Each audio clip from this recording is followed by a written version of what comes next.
Welcome back, everyone, to Harvest Women's podcast, Tina Talks. I'm your host, Christina Brooks, and today I'm talking with my very best friend, Mandy. Mandizzle. Yes, that's an old name. Mandizzle. So, welcome.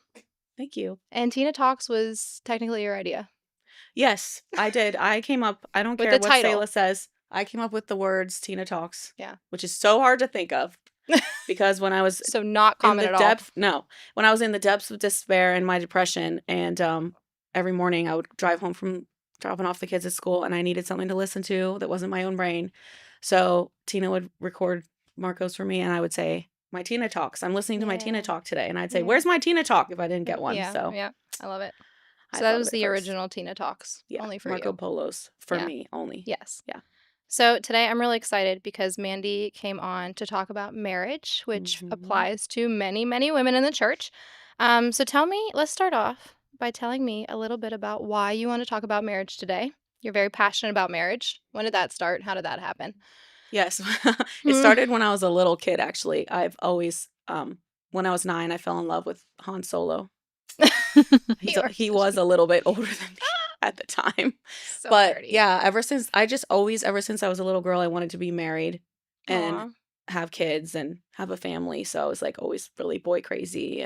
Yeah. But I didn't actually talk to boys. I didn't know what to do with them if I was like a dog with a car, like if it caught it, didn't know what to do. But yeah, I just always wanted to get married. My little foster girl, we just discovered her love for Cinderella. And she was looking at pictures of it in a book, so then Aaron put it on the TV, and now she just like takes Emma or my boys and she wants to slow dance, and she puts her arm here and here, That is the and then she sweetest. kisses them on the arm. She'll go, "Mwah." It's so cute. It's like in little girls to Yeah, it to is. desire that romance, like from Oh, a yeah, very young age. definitely. But anyway, I had to just throw that in there. Does she need like me to buy her some dress up clothes? Because I feel like she might. does. She probably I might. feel like she does. Okay. Cool. Okay, so you did eventually get married to an awesome guy. I did. Zach is Yeah. pretty great. If you He don't know is Zach, really great. and he's a drummer, so that's cool. He's gonna be so embarrassed Yeah, I know. because I'm gonna talk about him for a minute. Yes, for a lot. Yeah. So how'd you guys meet? So when I was a teenager, I was like a nerd and I like studied up on marriage.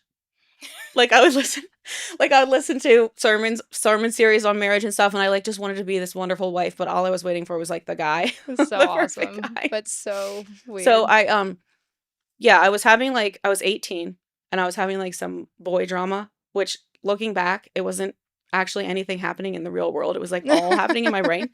But I was having boy drama. I was like hung up on this boy Yeah. who had chosen another girl. Not me. Heartbreaking. Yeah. Yeah. It's unrequited love. I know about Mhm. this. So I Yeah. was really upset, and my friend Sam was over. Is it okay if I say her name? Yeah. Okay, cool. If she's okay with it. Yeah, she doesn't Sam, care. are you okay I with didn't it? ask her, but she's fine. So my friend Sam was over, and she was like, I know a really amazing guy for you. And I was like, okay, I don't want another guy. I want this guy that chose Matchmaker. the other girl. But then, so I forgot about it. But then her mom, Katie John, Mhm. who's a wonderful, wonderful, awesome lady, Mhm. she like tracked me down in the parking lot. And she was like, here's his email address. He's going to email you. And I was like, okay. They said he's 24 and he's an engineer. And I was like, okay, so he's a nerd and he's a loser because he's 24 and he's an engineer. That's what I thought. Did you know you were a nerd at the time? No, I didn't think I was a nerd. Are you kidding me? No. So, and I didn't know that an engineer was a good job. Like I didn't think like dollar signs or anything like that. Yeah. I thought That's so math, funny. Yeah. science, and he can't get a girlfriend. What are we and gonna he's talk 24. about? Yeah. Yeah, he's 6 years older than me. Yeah. So I was like, whatever. But then I did, we emailed a couple times and he passed some like basic litmus tests. And then I talked to him on the phone. I don't know if you need all these details because I needed love to it. make sure that his voice like sounded deep and he didn't talk like feminine. You know how some Mhm. men kind of talk, like, and they do this with their hands? Yeah. I'm not about that. So Couldn't have it. yeah, no. But then I had this problem, which is my father has a very, very serious rule that I am not allowed to date anyone until he has dated them first. So they have to take him on a date first.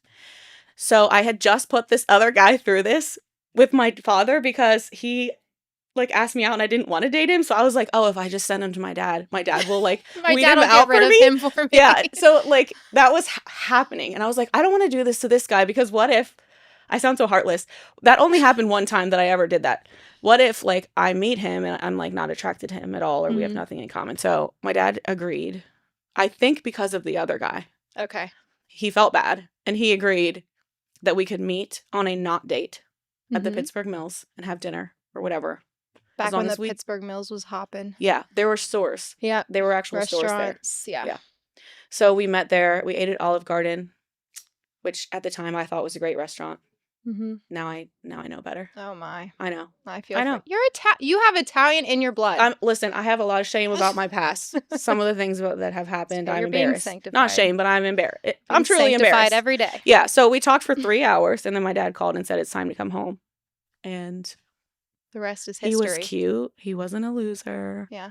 I mean, we are both nerds for sure. Like, but we went to opening night of the newest Star Wars, and we got, I bought my tickets, and I selected which seat we were going to sit in. Yep. And it was like midnight, and we clapped.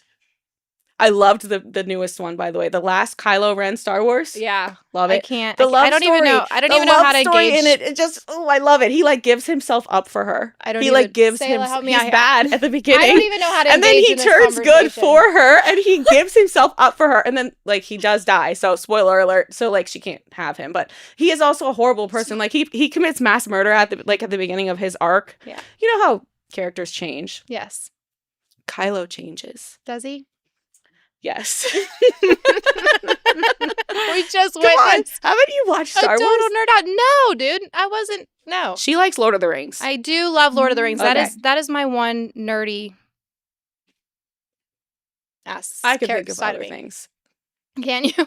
Not at the moment, but I'll think Not of them. at your level, though. No, but I love it. I'm not at my level. I love that you and Zach are nerds together. Yeah. I think this is the sweetest thing ever. We are. It's so sweet that you clapped.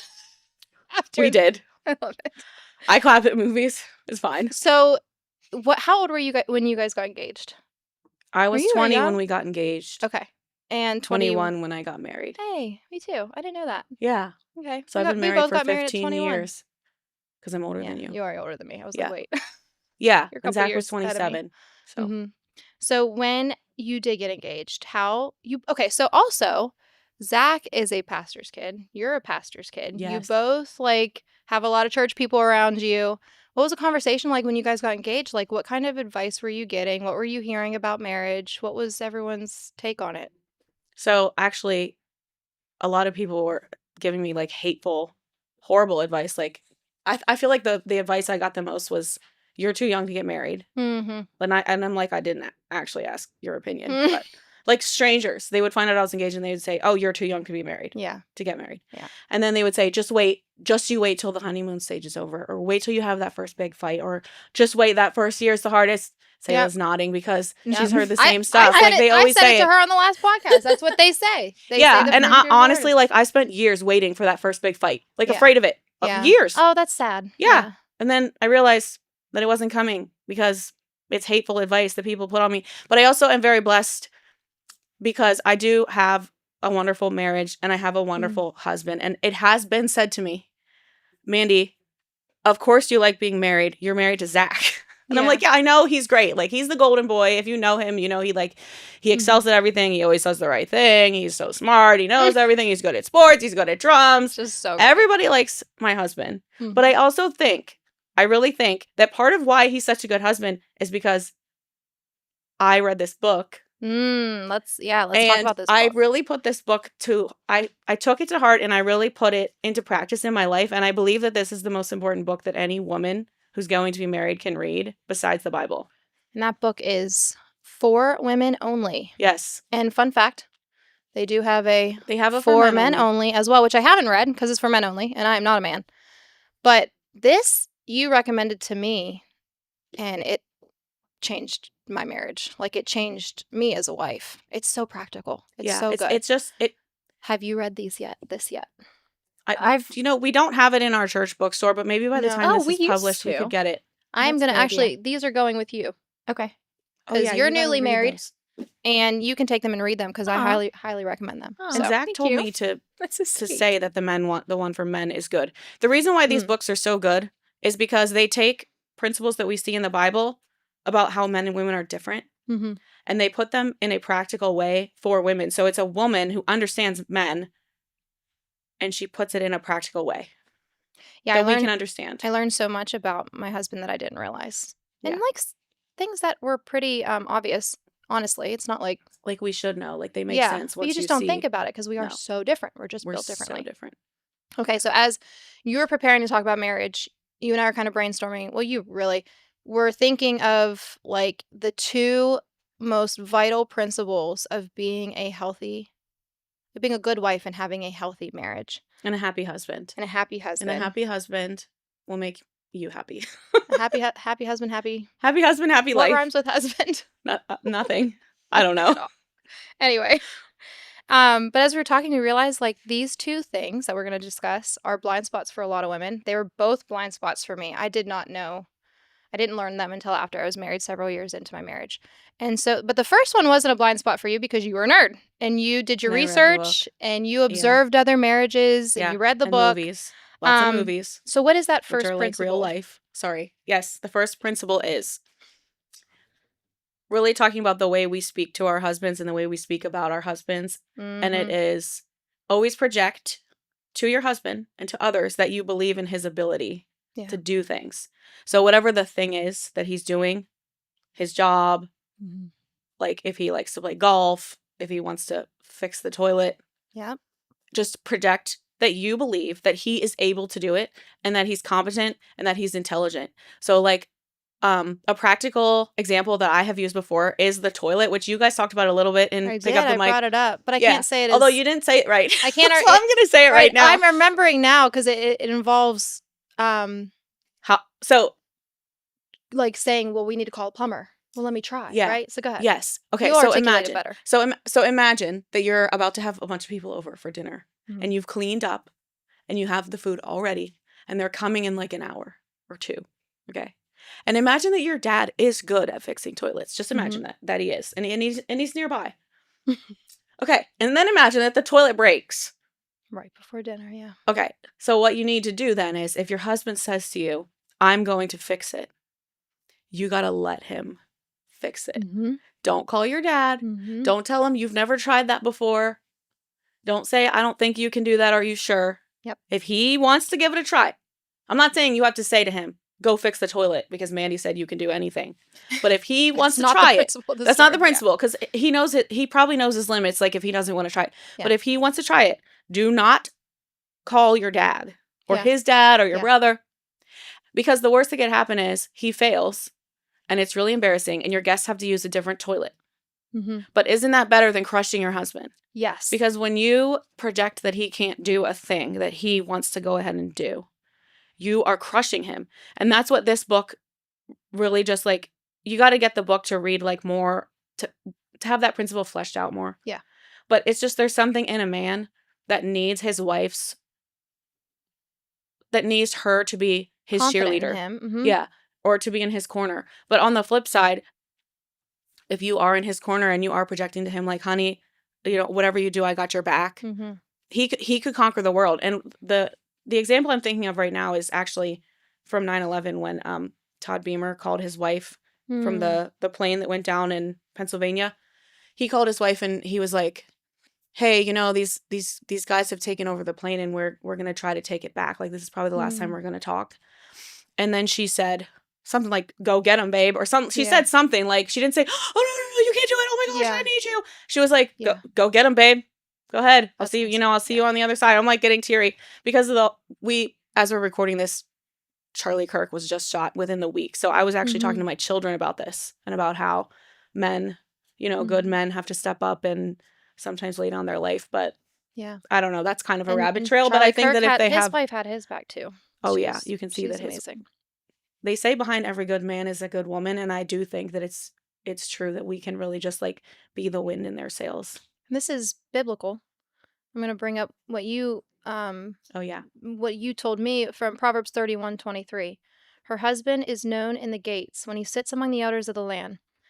What if the elders of the so that's it. Her husband is known in the gates when he sits among the elders of the land. So what does that imply? I was thinking so my take on it was that maybe what if the elders know about him because his wife doesn't stop talking to their wives about him? It was just a thought. Like, I'm not necessarily saying, I do think that it could mean that, you know. It could. Sure. I always thought that Proverbs meant that they know about him because his wife makes him look good. But that chapter does talk about the wife quite a bit. So I don't Yeah. think it's That chapter is about the woman, the right. Proverbs 31 Right. woman, and it says her husband is known by the elders at the gates. Yes.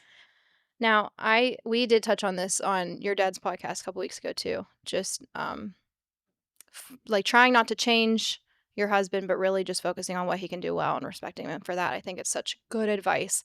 Have you seen this play out? And I know you observed other marriages even before you got married. So like, do you have a good example of this? Yeah, so I have seen it so many times, but the one example is growing up. Mm-hmm. It helps me it helps me to do this naturally because growing up, my parents, they did argue a lot. Because if you know my dad, then No. you understand why. I don't have to say anything else. Because my mom wasn't a doormat and my dad has like strong opinions, but Yeah. yeah. I know. So Her dad's Pastor Mike. my If dad there's is Pastor someone Mike. who is unfamiliar with that, fact. He's very strong. Yeah. He's like an alpha male, But okay? it is good, He's a strong alpha male. and I'm just gonna say it's good for you to argue in front of your kids, because if you think like, oh, we better not argue, we better not show them that side of ourselves, then they're gonna grow up thinking, well, you're not supposed to argue in marriage. That doesn't happen. And if they start arguing in their own marriage, they're like, oh my gosh, we must be a bad husband and wife, when in reality, every single couple on the planet is going to have Argues. disagreements. And what's most important, which I know you're about to say, is how they then come to the conclusion and Resolving resolving conflict. it. Yeah, So, I think that my family resolves conflict in a very healthy way because we like knock down, drag out, like get it out, put it all on the table, and then don't we brush it work it under the out. rug. Yeah, we don't do the silent treatment. Mm-hmm. My family doesn't do passive aggressive. We do aggressive. I love it. It's the Griner house. That's But us too. anyways, yeah. But it's healthier. It's so much healthier because then you just get it out. And then your children can also see you apologize to each other, which usually has to happen. But yes. in any case, my parents would argue a good amount growing up. I would hear it, or even just bickering. But my mother never, ever, ever talked down to my dad, no matter how angry she was at him. She never talked to him like he was an idiot. She never called him stupid, or she was like, you think you can do that? You can't do that. Like she just never, she didn't deride him. She didn't, like, my mother was such a good example, like a quiet example of just not being a doormat, but respecting and honoring him and believing in him. My mother always believed in him. I just knew it. She never said to me, Mandy, I believe in your father. But I just knew it because of the way she talked to him and the way she talked about him. I mean, yeah. Just knowing a little bit, they picked up and moved and, made some crazy life decisions so that he could pursue the things he was pursuing. Yeah. And she had his back the whole time. She did. Yeah. Which is amazing. She knew he was going to be a pastor. Like, before they even got saved, he would, like, carry around this big Bible. Anyways. That's so awesome. Yeah. But, and then the negative example I saw growing up was a friend. Her father was always, like, emasculated by the mother and the children. Like, she would be like, oh, daddy left and he forgot his lunch. Isn't he silly? But she wouldn't say it like, she would say it like he's an idiot. Like a lot of it is tone. I mean, it's okay to say, oh, your dad forgot his lunch. Yeah. But she would just. Tone is huge, yeah. And it would happen all the time. And it was so unattractive to me. And I didn't even understand, like, was that why. Teaching the kids, yeah. Yeah. Yeah. And their father was not, like, just the way he carried. He, like, walked like this, It makes a huge impact. He was so defeated. Maybe the most impactful thing for their self-confidence is what the woman behind them, how they treat him. This brings up a good point because you're mentioning fatherhood. So a lot of women may have confidence in her husband as a man, but what about as a father? There's like this really difficult, so I'm thinking retreat is coming up. Actually, when this airs, it will have just happened. But, as women who leave and go on the retreat and then the men are staying home with the kids, we can joke with each other about how, how it's going to be this weekend. I mean, I've done it. Like, yeah, we do. We joke about how they're going to be taking care of the kids and how it's not going to meet our standard. We use the word babysitting. Dad's babysitting the kids. How's it going to go? Right. And so you want to touch on that? And also talk about, like, culturally, it's huge. Yeah. Like, I was thinking one of my favorite shows was Everybody Loves Raymond. Like, I just love Everybody Loves Raymond. I think it's hilarious. The Italian family. Like, I totally get it. But I was rewatching it recently and it was, like, awful. Like, I couldn't even watch it because of how the wife is treating her. Yeah. Treating her husband as, especially as a dad. It's even in, like, it's definitely in our culture, like, the dad is another one of the kids, like, I'm even thinking of a Beyonce song. I'm pretty sure it's that new Jolene song that she changed all the words to. She says, "I raised that man and I raised his kids." Mm, And I'm like, "Wait a second. What do you mean you raised, like, that do you doesn't. wanna be married to someone that you raised? Like, no. You Yeah. wanna be married to a man. Like, don't treat him that way, Yeah. you know? He's not your child." Mhm. I see women all the time telling their husbands what to do, Stop. ordering them around, like, Especially in public. I mean, it's so yeah, in front belittling. of other people. Yeah. It's really demeaning him in a way that Mhm. it wouldn't demean that you wouldn't feel demeaned if he did it to you. And he Right. might be used to it, so That's he what might that just book do will it. help you Yeah, realize. right. Getting in It's his different brain. because it has Mhm. to do with being a man, which I'm not a man, and Yeah. neither are you. And I can't become a man, No, but we're you not gonna talk can't. about that today. But Not today. anyways, Maybe yeah, so another in day. our culture, it's like it's just okay, and the church has internalized that. Like people will say to me, "Oh, you're going away for a week," because I do leave my family for Mhm. a week sometimes, and they're like, "Is that going to be okay with the kids?" And I'm like, "Well, he's their Yeah. dad, so yes." And if they say that to him, he gets so offended. If anyone ever says babysitting, Yeah. he's like, "I'm not babysitting; they're mine." And I used to They are my children too. when they were little, I used to call him just to see if everything was okay, and he'd be like, "What? Why are you calling? Why wouldn't it be okay?" I'm like, I'm just." He's like, "No, don't call here." Aaron and I literally just had this conversation. I was like, "I'm just checking on you." He's like, "Don't Yeah. why do you need to I check don't on check me?" on you. I know, they I'm get like, so offended. "You're right. Which I know You're right, we're like, I blessed that totally we trust have you." husbands that get offended by that, and I know Yeah. not everyone does. So Yeah. I also wanna speak to the woman who, like, your husband doesn't maybe feel like he can do it. Equipped, yeah. So what I would say to you is, like, tell him that he can do it. Absolutely. And if you don't think he can do it, lie and say that you think, like, Fake it till you make it. fake it, like, just express and, like, exude confidence. Yes. And if he is someone, because some of us get more flustered with little kids. So, like, start small. "Hey, honey, I'm gonna go to the grocery store. What do Yes. you think about me leaving the kids with you?" Mhm. And then just pause. And then if he's like, "I don't know," then you could be like, "I bet you could. Mhm. I bet it'd be fine. Yeah. I could always come right home," you know? Yep. But the other reason why many of you out there listening to us are gonna, like, you're saying, "No, no, no, I can't leave my husband at home," it's because you're too nitpicky about how he does things, Yes. especially bedtime or going to school. Like, maybe sometimes I will get home and see how my child has been walking around, like what her hair looks like, and I'll be like, Mhm. "Hey, honey, what do you think of her hair?" And he's like, "What? It's fine." Which I get it. I get it. Because you think, "Oh, that's an expression of me." That's a people are gonna think I'm a bad mom. You gotta get Mhm. that out of your head. Yeah. That matters so much less. Actually, it matters not at all Than how your husband feels than how your husband about what you're feels. saying and how you're believing in him. Yeah. Yeah. Yeah. So just don't be so nitpicky. Like, let him They're watch the gonna be kids fine. and let It's him do it his okay. way. Mhm. And if, you know, Lower your standards a just little bit.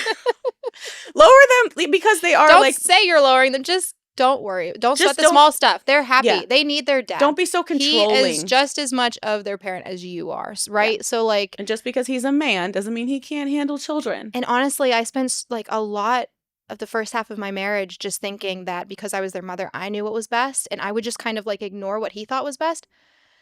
Now I run to him and ask him what's best because I realize he really has this thing. Like, he knows what You're he's doing it doing. together. And he's yeah. Yeah, but And I the mean, the women do take the lion's share of, like, the child rearing they do. typically. They do. And so we do think we know. I know what they need, and Yeah. I know what needs to happen in this situation, but Don't sweat the small stuff. yeah, let them do it. Let It's him good. do it. So that is the first blind spot is the way we're talking to our husbands and about our husbands, especially, in public. You came into marriage knowing that. Now, the second blind spot is something that you've learned since being married. Something I also learned but both of them were blind spots for me. So I was not a nerd, and I should have been. I should have done my homework, but I learned everything the hard way. So, what is the second blind spot? I'm very excited. You know why? Would you like me to say what it is? Because you and your dad. Go ahead. You and your dad, man. He asked me to come on his podcast, and he said specifically, "Can you talk about your struggles with alcohol? That's how you want to introduce me as a women's ministry director.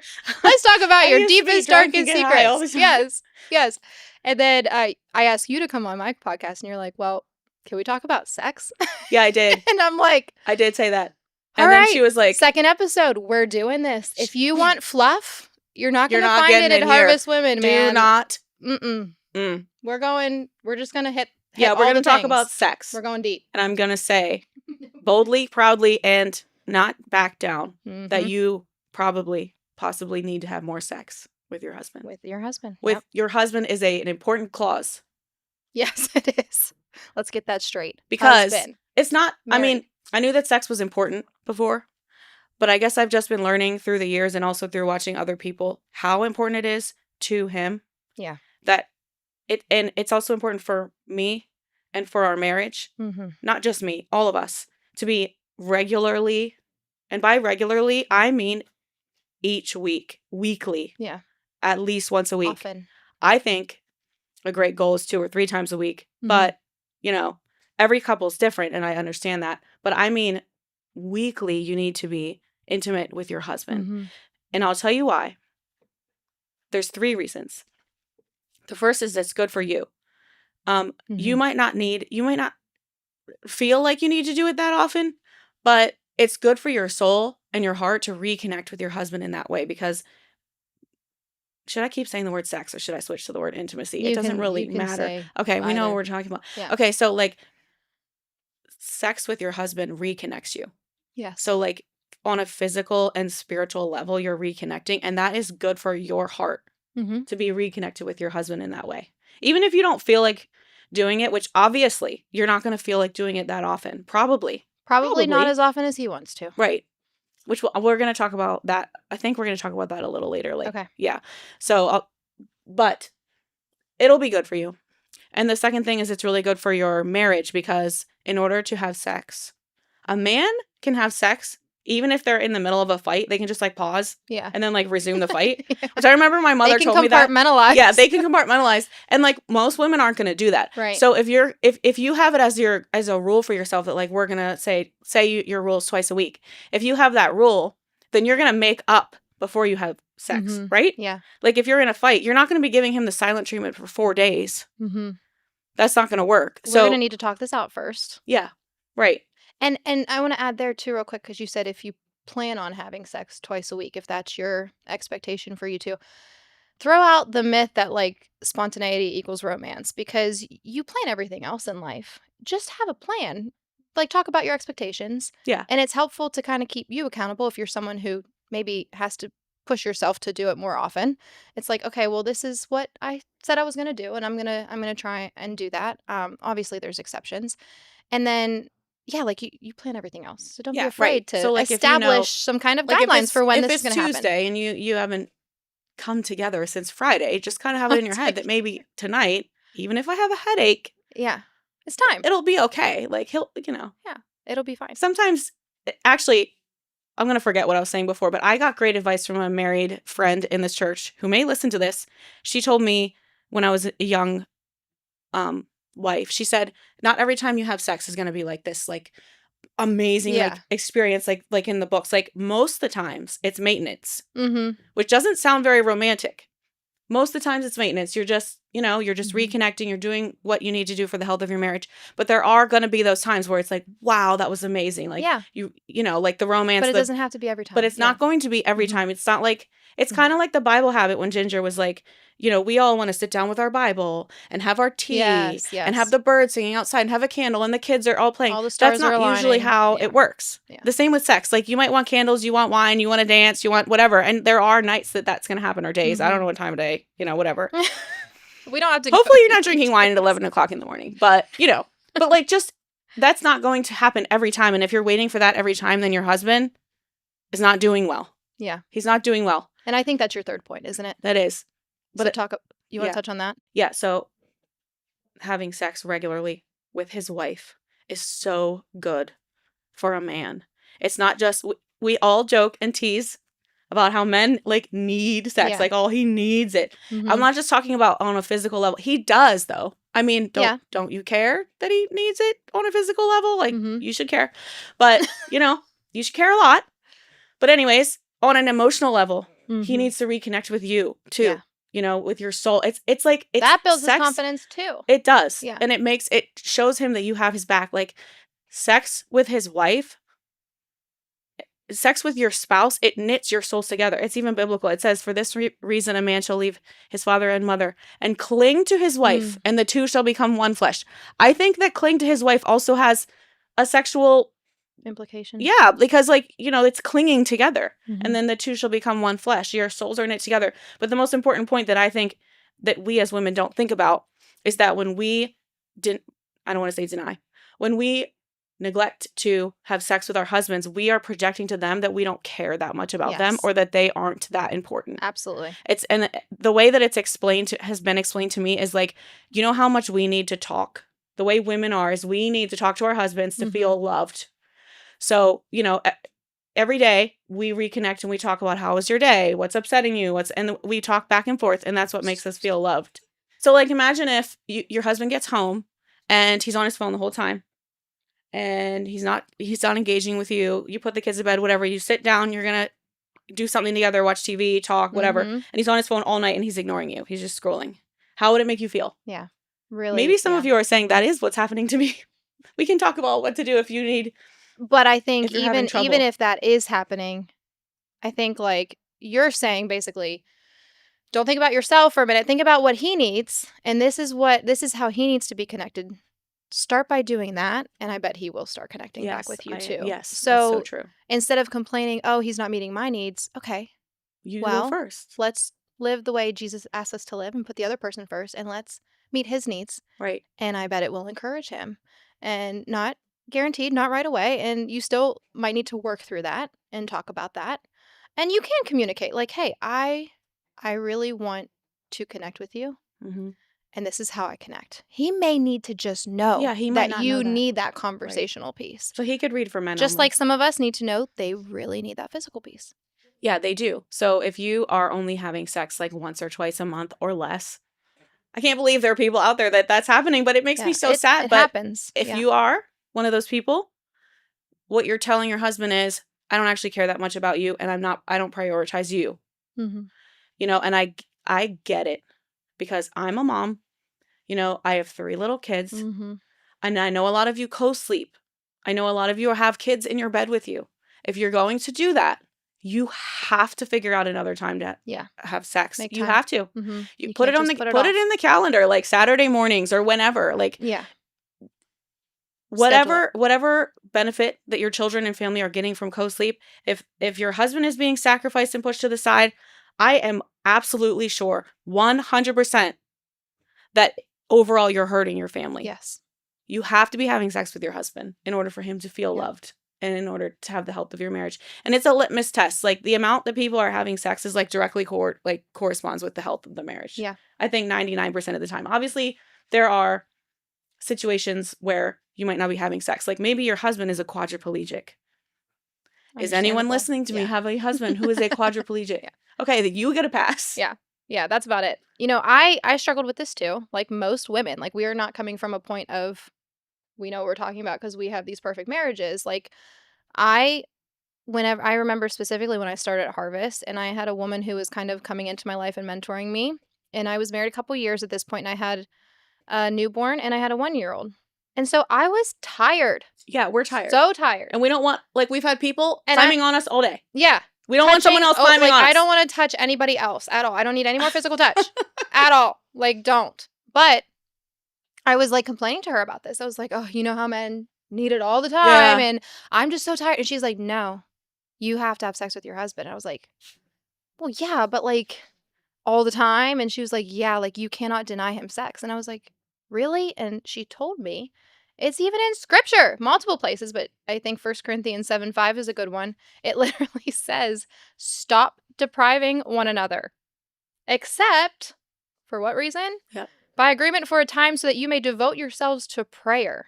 Are any of you ladies doing that when you're not? Ain't nobody praying for 1 month straight. Oh, no. You might if it's need a month, day oh, or girl. two. Oh, no. But then come back together again so that Satan will not tempt you because of your lack of self-control. That is a lot. It matters. But it's clear as day. Yeah. Don't deprive yourself. You can't make these excuses of just, I'm tired. Your husband, I think you hit it. Your relationship with God, and then your relationship with your husband, and then your relationship with your children, right? That's kind of and many of us put the kids priority. above the we do. parents. I mean, especially when they're young. I do it. I see myself doing it. I catch myself. Yep. Especially when they're little, 2 and under. Yes. It's hard to find time because when they're 2 and under, hormonally, you might not really feel like it. Right. And I've been there. Push through that. And yeah, and it's okay. And honestly, personally, I have a headache like every Yeah. moment. So like that's not unless it's like a migraine. Same, girl. I mean, I'm like, I but I know. joke with my husband like when it's not a night, I'm like, I have a headache, you know. But Yeah. anyways, we're not talking about our personal We lives. don't have to get too personal. This is personal, but even, we even joked, like, we've talked about these things before because we want women to know too. You can talk about these things. This is a big part of the health of your marriage. We have to discuss it at church if we Yeah. can't discuss it at church.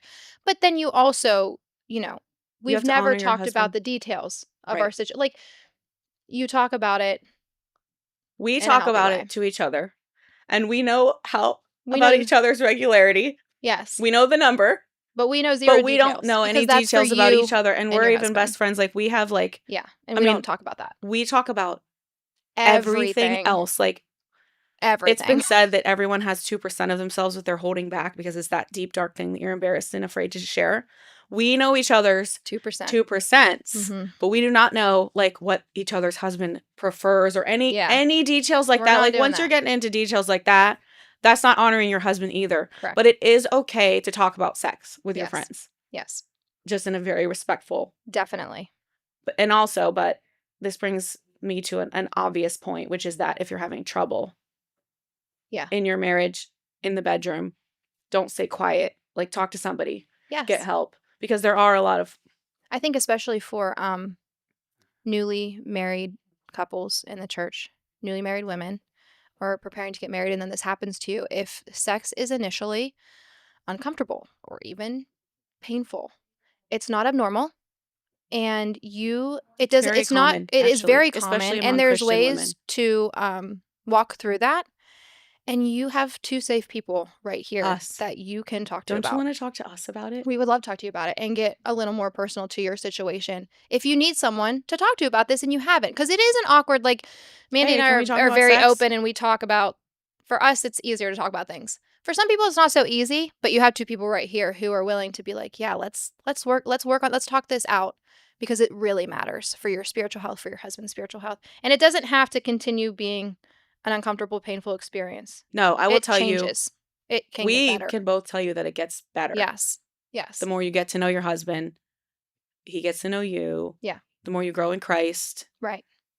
It's definitely better. So we are now let's also hit, since we're here, any caveats and exceptions, which we talked a little bit about. But if your husband's being a jerk, I'm not saying that you have to just go ahead and have sex with him. Submit as I'm a No, doormat. like if your husband's being a jerk, tell him, I heard someone say that I have to have sex with you more, but you're being a jerk and it makes me not want to have sex. Just say that. Yeah. See what he says. Yeah. I bet he because I want to talk. I bet you he'll have a reason to stop being a jerk so much, which I do. I want to get to like people who are hearing us and are offended. Okay. Is that the next thing in your notes? We can talk about that. People who are hearing us and are offended. I have two things to say to you. First of all, I love you. And I want you to have a good marriage. And that's why I'm saying this thing that I know. We're not thinking of anyone specifically when we talk to any women. We don't really know people's we business don't know. unless they tell us. We don't. But if you're offended, I want to say, or if you think that we're wrong, that's the thing. If you want a proof that we're right, I have two little tests that you can do. Yes. Test.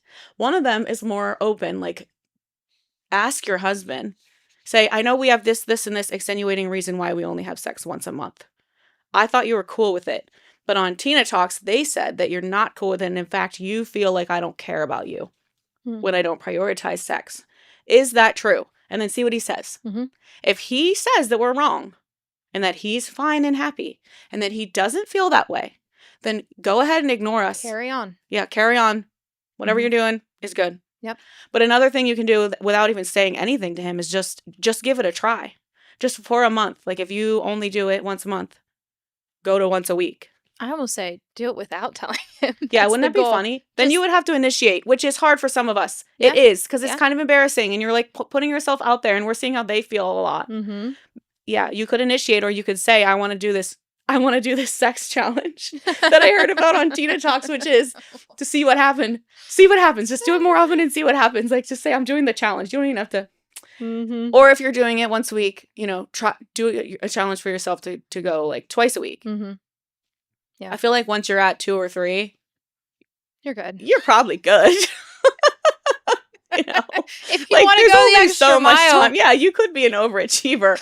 But that does actually, well, before I say that, I just want to say, like, watch how your husband changes. Mm-hmm. And honestly, I'm not saying this to be funny. Watch and see if he doesn't help out more around the house. Yep. Like, I am absolutely serious because you're showing him love. So what if he may decide to show you love by doing the dishes? And we're not talking about quid pro quo because that's not healthy. Right. It's not healthy. So, but we're just saying, like, if he feels loved, respected, honored, filled up, he's going to want to reciprocate. Absolutely. And that's a good point. Yeah, the other thing is, I just do want to say, if you're on the other end of the spectrum and your husband is pressuring you and making you feel bad all the time, it's like unrelenting pressure. And if your husband, like, an unrealistic expectation would be like, honey, I need to have sex every single night. That's not, I don't think that's healthy. I don't think that's realistic. Unless you as a woman are telling me. And he's getting upset if you're having a night where you just, I can't tonight. Like the headache thing, just something that like, you're is not feeling well. seriously, like and then he's kind of emotionally bullying you.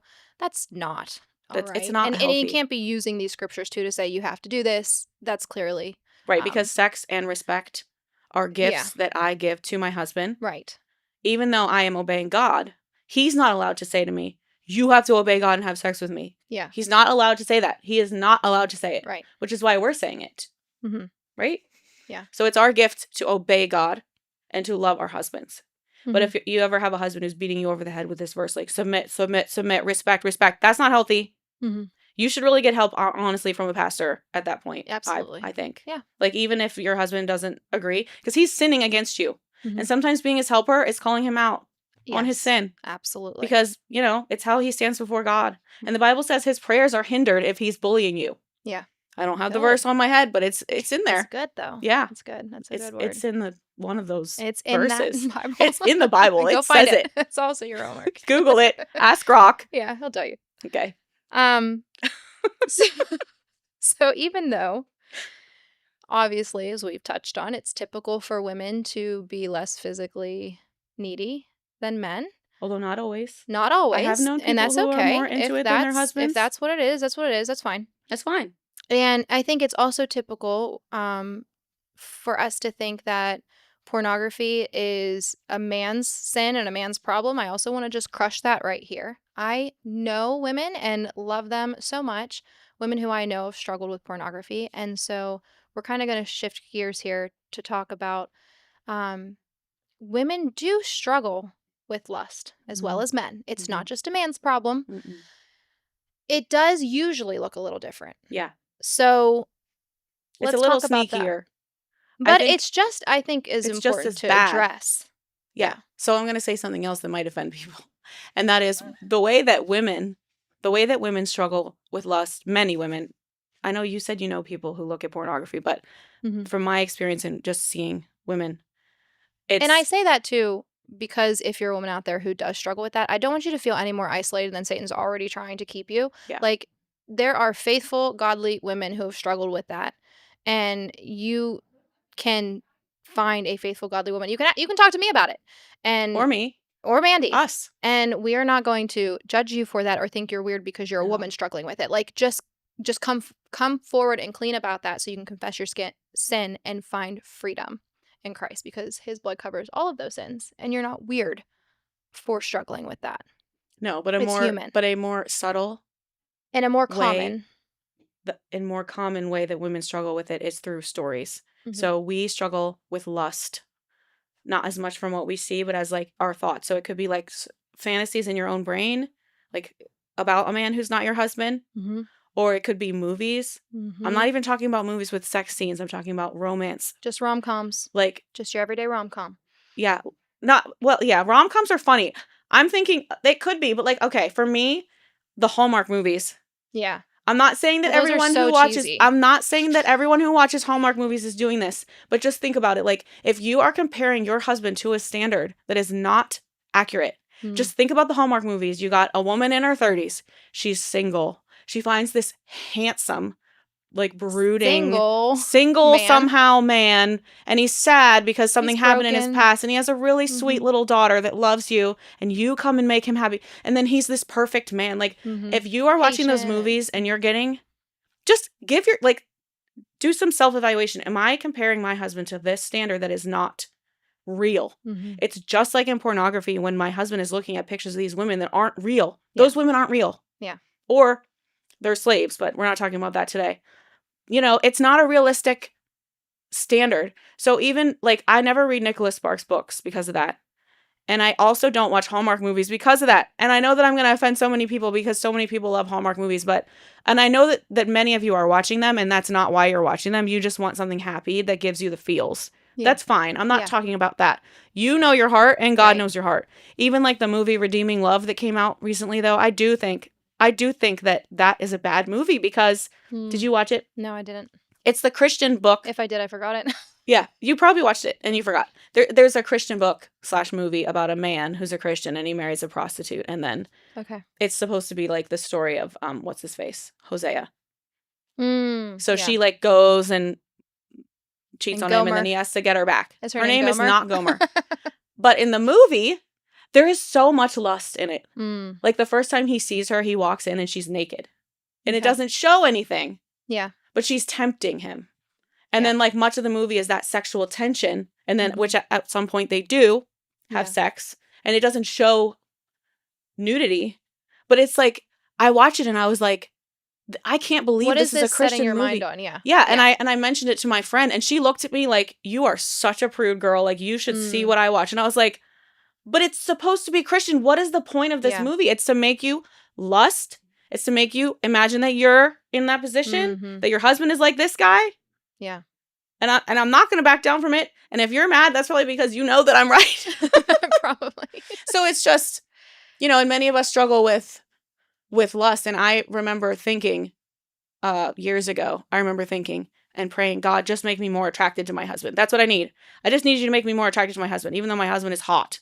But it's not about how hot your husband is. Right. It's like if you're at dinner and you're eating a steak and it's a really good steak, but then you look over and see someone with hand-fried chicken with the fresh cut fries, and you're like, that looks really good want that too. Now. Yeah. Yeah. Could I have both? Yeah. But you can't, because you have this ribeye that's better. The ribeye is better. So what do you do? What is the answer? Okay, so what I thought the answer was, yes. So what I've realized, the Lord has shown me, is that the answer is, it is better. You're right. Medium rare. It's more expensive. It's a better cut. Don't give up your better cut for the stupid, cheap fried chicken. Amen. Amen. What was I saying? It's a Bible verse, and it's in Psalms, and it is, delight yourself in the Lord, and he will give you the desires of your heart. Yeah. And I learned that is the answer to lust.